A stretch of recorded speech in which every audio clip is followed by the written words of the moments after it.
जय हिंद एवरीवन, कैसे हैं आप सब लोग। And with this race IAS welcome you all to its channel of YouTube. आप सभी का स्वागत है रेस आईएएस के यूट्यूब चैनल पे। आप देख रहे हैं एक सीरीज जो चलाई जा रही है यूपी पीसीएस प्रीलिम्स के लिए, बेसिकली जो अभी अप्रोचिंग है उसके जो बहुत ही ज्यादा इंपॉर्टेंट टॉपिक्स हैं, बहुत ही ज्यादा महत्वपूर्ण जो टॉपिक्स हैं वो आपको देखने के लिए मिल जाते हैं। तो आइए जानते हैं म्यूजियम्स के बारे में। आप सभी जानते हैं ऑलरेडी कि म्यूजियम का पहला पार्ट हमने ऑलरेडी कर लिया है। तो ये जो दूसरा पार्ट होने वाला है वहां उन म्यूजियम्स की बात करेंगे जो कि उत्तर प्रदेश में स्थित हैं और जो कि हिस्टोरिकल, कल्चरल और बहुत ज्यादा इंफॉर्मेटिव सिग्निफिकेंस होल्ड करते हैं अपने आप के अंदर। तो म्यूजियम ऑफ उत्तर प्रदेश के बारे में जानेंगे। म्यूजियम्स का है, सबसे पहले देखेंगे गवर्नमेंट बुद्धिस्ट म्यूजियम गोरखपुर।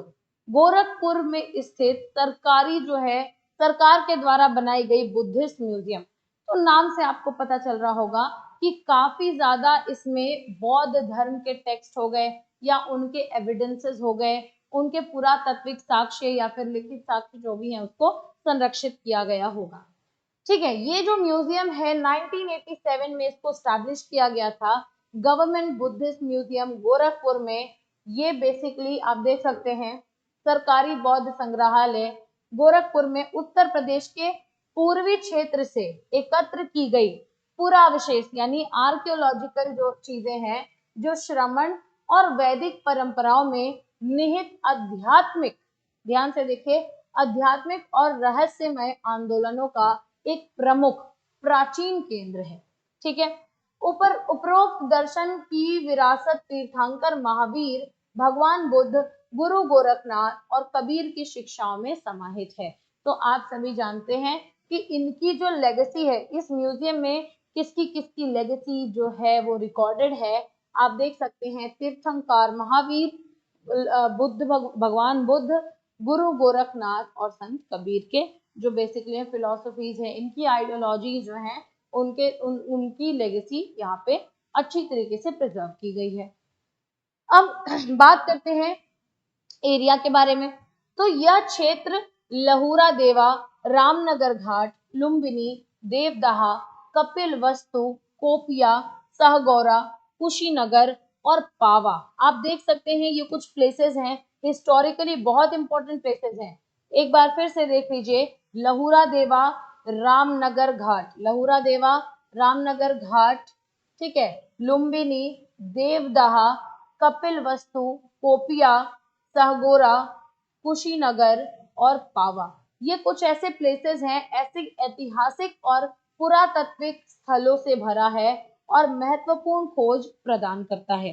तो बहुत ही ज्यादा जो है इंपॉर्टेंट फाइंडिंग्स इसमें मिल जाती हैं आपको, और ये जो जो प्लेसेस मेंशन है यहाँ की स्पेसिफिक फाइंडिंग्स भी आपको ऐसे म्यूजियम में एग्जिबिटेड दिखती हैं। बात करेंगे इस म्यूजियम का मुख्य उद्देश्य क्या है, मेन ऑब्जेक्टिव क्या है। तो मुख्य उद्देश्य क्या है इसका, सांस्कृतिक संपदा का संग्रह, मतलब कि कल्चरल कंजर्वेशन करेंगे और संरक्षण करेंगे, दस्तावेजीकरण और प्रदर्शन करना, गौरवशाली अतीत के बारे में जागरूकता पैदा करना, ये करने के लिए उन्हें शैक्षिक गतिविधियों के लिए उपलब्ध कराना, यानी कि बहुत ही ज्यादा लोगों को अवेयर कराने के लिए और लोगों को ये जो कल्चरल और डॉक्यूमेंटिंग कंजर्वेशन है वो चीज प्रोवाइड करने के लिए, ताकि आगे एजुकेशनल पर्पस के लिए भी लोगों से यूज कर सके। तो ये बेसिकली जो है इस म्यूजियम का मुख्य उद्देश्य है। कैसा दिखता है ये म्यूजियम, तो ये आपके सामने बहुत प्यारा सा एक पिक्चर आ जाता है। ऐसा ये पूरा का पूरा जो कैंपस है, ये प्रांगण जो है वो है, आप देख सकते हैं, राजकीय बौद्ध संग्रहालय गोरखपुर। ठीक है, अब म्यूजियम के क्रम में आगे चलेंगे। आपके सामने है झांसी म्यूजियम। झांसी नाम तो आपने सुना होगा, ठीक है, बचपन से सुने आ रहे हैं। तो झांसी म्यूजियम का 2 मिनट के अंदर एकदम क्रिस्प तरीके से देखेंगे कि क्या डिस्क्रिप्शन है। तो ये जो म्यूजियम है, main attractions are weapon, sculpture, costumes, photograph. आप देख सकते हैं संग्रहालय के मुख्य आकर्षण हथियार, मूर्तियां, वेशभूषा और जो राजवंश, चंदेल राजवंश जो था, चंदेल डिनास्टी थी, उसका प्रतिनिधित्व करने वाली तस्वीरें, गुप्त काल की एक चित्र गैलरी यहाँ पे स्थित है। इसी के साथ साथ रानी लक्ष्मीबाई पर एक विशेष गैलरी एक अनूठा आकर्षण है यहाँ पे। तो इन लोगों के बारे में यहाँ पे गैलरीज अवेलेबल हैं। इन्हीं के साथ ये जो म्यूजियम है, इस संग्रहालय में टेराकोटा, कांस्य, पांडुलिपियां, पेंटिंग और सिक्के भी मौजूद है।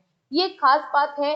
किस तरीके का दिखता है झांसी म्यूजियम, ये आपके सामने आपकी स्क्रीन के ऊपर है। आप देख सकते हैं लिखा हुआ है राजकीय संग्रहालय झांसी। ठीक है, संग्रहालय एज इन म्यूजियम, तो गवर्नमेंट म्यूजियम झांसी, ये आप देख सकते हैं पूरा का पूरा प्रांगण है। इसके अंदर बहुत सारी चीजें जो हमने ऑलरेडी डिस्कस कर ली हैं कि इसका कंटेंट क्या है। अब बात करेंगे 1857 की मेमोरियल म्यूजियम लखनऊ। लखनऊ में स्थित एक मेमोरियल म्यूजियम है, आपके सामने दिख रहा है। 1857 का वो दौर था जब एक क्रांति चलाई गई। उस क्रांति में उत्तर प्रदेश के कितने लोग बहुत अन्य अन्य जगह से, भिन्न जगहों से आकर के, भिन्न बैकग्राउंड से आकर के, different people, different class, different background, different life, different standards, all of them came together and revolted against the white people। तो 1857 की जो क्रांति है उसके ऊपर आपको लखनऊ में स्थित एक मेमोरियल दिख जाता है, जिसकी खास बात क्या है आइए जानते हैं। रेजिडेंसी आप जानते हैं लखनऊ में स्थित है। रेजिडेंसी के खंडहर हमें लखनऊ में 1857 के महान विद्रोह, महान क्रांति की याद दिलाते हैं।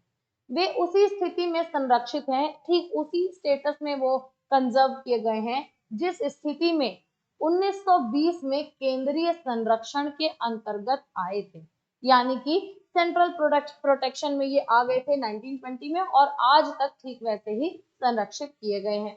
The museum was established keeping in mind its importance during the First War of Indian Independence। यानी कि इस म्यूजियम को स्थापित किया गया है एक विषय को ध्यान में रखते हुए। वो विषय क्या है कि यहाँ इस संग्रहालय की स्थापना भारतीय स्वतंत्रता के प्रथम युद्ध, यानी first war of Indian independence, जो कि 1857 की क्रांति भी आप जिसे कहते हैं, उसे हम कहते हैं first war of Indian independence. तो इसको मद्देनजर रखते हुए इस म्यूजियम को, इस मेमोरियल को क्रिएट किया गया है। इस म्यूजियम का मुख्य उद्देश्य क्या है? Visual accounts of 1857 war of independence. 1857 में जो वॉर ऑफ इंडिपेंडेंस हुई उसका विजुअल अकाउंट, मतलब कि एक दृश्य टाइप का आपको जो है दिखाया जाता है। The museum includes a model of residency जो आपने देखा, रेजिडेंसी अब जो कि थोड़ा खंडहर हो गया, बहुत पुरानी बिल्डिंग है, तो रेजिडेंसी का एक मॉडल आपको सामने दिखाई देता है। कुछ फोटोग्राफ्स दिखाई देती हैं, लिथोग्राफ्स दिखाई देती हैं, पेंटिंग्स दिखाई देती हैं, डॉक्यूमेंट, गन, स्वॉर्ड यानी तलवार, शील्ड, कैनन यानी तोप, रैंक, बैचेस, मेडल्स एंड एंटिकिटीज, ये सारी की सारी चीजें आपको देखने के लिए मिलती हैं। Other material exhibits the present story of 1857 in chronological order. 1857 की क्रांति जो मेरठ से शुरू होकर के दिल्ली, कानपुर, लखनऊ हर जगह फैली, तो क्रमशः क्या क्या हुआ, कहाँ कहाँ हुआ, ये सारी की सारी चीजें आपको एक विजुअल फॉर्म में दिखाई जाती हैं। 1857 का जो मेमोरियल है जो यहाँ लखनऊ में स्थित है वो कुछ ऐसा दिखता है। ये उसका पूरा प्रांगण है, आप देख सकते हैं 1857 मेमोरियल म्यूजियम, रेजिडेंसी, लखनऊ। ठीक है, तो ये हमारे म्यूजियम्स जो है इस तरीके से हैं। Last but not the least हमारे सामने आता है राष्ट्रीय दलित स्मारक। ठीक है, राष्ट्रीय दलित स्मारक जो कि जिसको हम नेशनल दलित मेमोरियल भी कहते हैं, कहाँ पे स्थित है? नोएडा में। इसमें गौतम बुद्ध, संत कबीर, संत शिरोमणि रैदास, जननायक बिरसा मुंडा, नारायण गुरु, ईवी पेरियार, रामासामी, छत्रपति शाहू जी महाराज, भीमराव अंबेडकर सहित मानवता, समानता और सामाजिक न्याय के लिए अपना जीवन समर्पित करने वालों की मूर्तियां यहाँ पर शामिल हैं। ज्योतिबा फूले और कांशीराम की भी मूर्तियां यहाँ पे शामिल हैं। इन्हीं के साथ आप देख लेंगे कि डेडिकेट किसको किया गया है।